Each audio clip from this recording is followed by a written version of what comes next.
भारत चांद पर इतिहास रचने के बेहद करीब पहुंच चुका है। चंद्रयान-3 का लैंडर शुक्रवार यानी कि कल 18 अगस्त को चांद के और करीब पहुंच गया। अब लैंडर और चांद के बीच की दूरी महज 113 किलोमीटर रह गई है। लैंडर ने सतह पर उतरने से पहले चांद की खूबसूरत वीडियो फोटोज भी ली हैं। इसरो ने गुरुवार यानी कि थर्सडे को खुशखबरी शेयर करते हुए बताया कि लैंडर विक्रम और रोवर चांद की सतह पर चहलकदमी करने को तैयार हैं। चंद्रयान-3 का ये मिशन चांद के दक्षिणी ध्रुव यानी कि साउथ पोल पर लैंड करेगा। अनुमान है कि चंद्रयान-3 चांद के दक्षिणी ध्रुव पर अगले हफ्ते 23 अगस्त को सॉफ्ट लैंडिंग करेगा।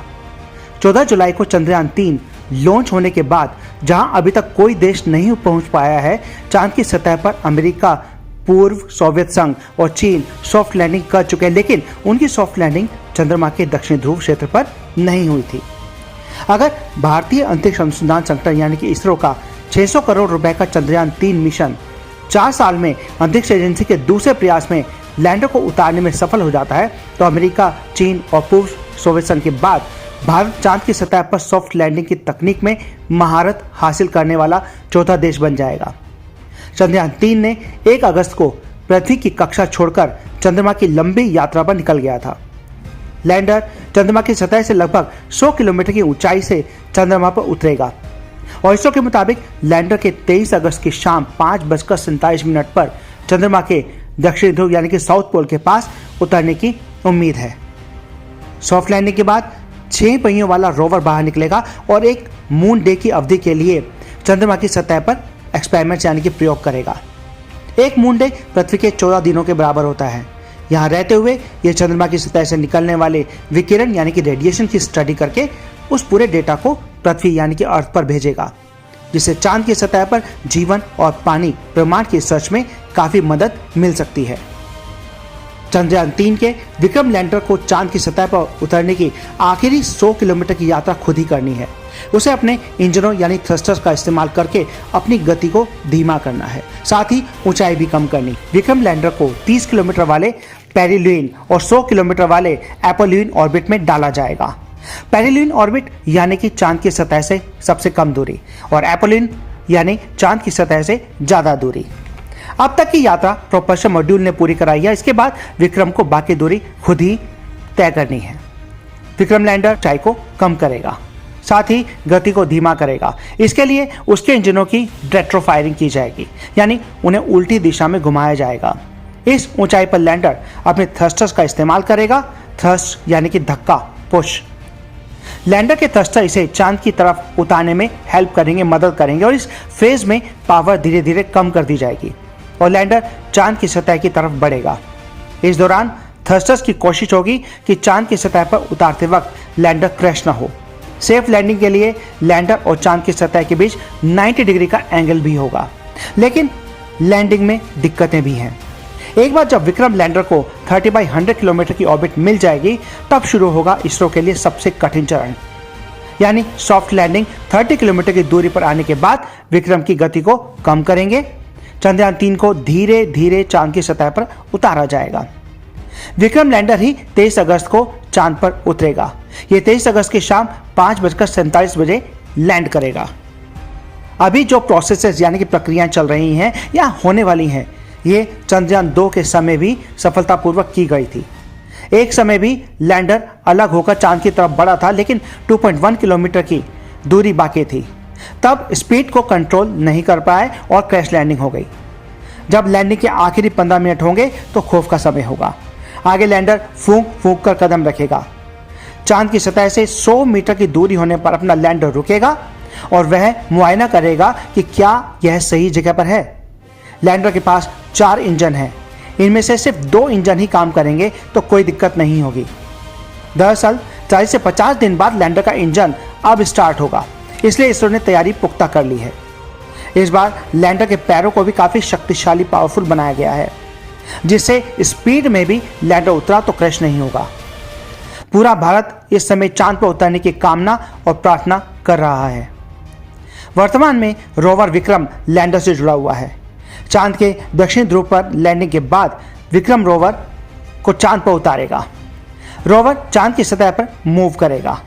यहां से रोवर जो जानकारियां जुटाएगा वो पृथ्वी तक भेजेगा और किसी भी हालत में लैंड होगा विक्रम लैंडर। चंद्रयान 3 को इस तरीके से डिजाइन किया गया है कि यदि लैंडिंग से पहले उसमें किसी प्रकार की कोई खराबी भी आती है तो यह उसे खुद ही ठीक कर सकता है, दुरुस्त कर सकता है। यदि ऐसा होता है कि चंद्रयान 3 के सेंसर ठीक से काम ना करें, तब भी चांद की सतह पर यह सकुशल लैंड हो जाएगा। चंद्रयान 3 मिशन स्पेसक्राफ्ट के मोटा मोटी 3 पार्ट्स हैं: ऑर्बिटर, लैंडर और रोवर। ऑर्बिटर का काम प्रोपल्शन मॉड्यूल ने ही किया है। यही लैंडर मॉड्यूल को चांद की नजदीकी कक्षा तक लेकर आया है। लैंडर मॉड्यूल ने ही रोवर रखा हुआ है। चांद की सतह पर उतरने के बाद लैंडर एक जगह ठहर जाएगा, रुक जाएगा, जबकि इससे बाहर आकर रोवर घूमेगा, टहलेगा और जानकारी यानी कि डेटा को इकट्ठा करेगा। लैंडर सॉफ्ट लैंडिंग कर सके, इसके लिए इसमें कई एडवांस तकनीक वाले उपकरण भी लगे हुए हैं। अल्टीमीटर है जो ऑल्टीट्यूड यानी कि हाइट यानी कि ऊंचाई को मेजर करेगा, नापेगा। वेलोसिटी यानी स्पीड और डायरेक्शन दोनों नापने के लिए वेलोसीमीटर है। साथ ही कैमरा और लेजर सेंसर जैसे कई दूसरे उपकरण भी लगे हैं। सॉफ्ट लैंडिंग के दौरान के 15 मिनट टेरर के 15 मिनट हैं मिशन के लिए सबसे डरावने। इस मौके पर लैंडर को सही वक्त और सही ऊंचाई पर अपने इंजन को शुरू करना है।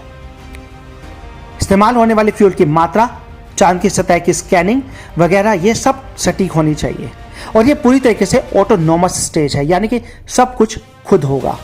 इसरो के हाथ में करने के लिए बहुत कम चीजें होंगी। जब लैंडर चांद की सतह से 100 मीटर की ऊंचाई पर पहुंचेगा तो उसमें लगे स्कैनर्स सतह को स्कैन करेंगे। अगर सतह पर कोई रुकावट या गड़बड़ी नहीं है तो थ्रस्टर्स लैंडर को सतह पर लैंड करवा देंगे।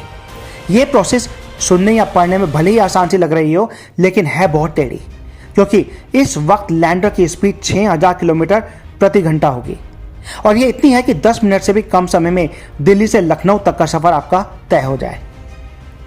लैंडर की इस स्पीड को कुछ ही सेकंड्स में 0 तक लाना होता है और ये काम ब्रेक लगाने से नहीं होने वाला। लैंडर में पैराशूट लगा दें तो भी काम नहीं बनेगा, क्योंकि चांद पर हवा नहीं है। एक और दिक्कत यह भी है कि चांद के दक्षिण ध्रुव पर लैंडर को जहां उतारना है वो इलाका अप्रत्याशित है।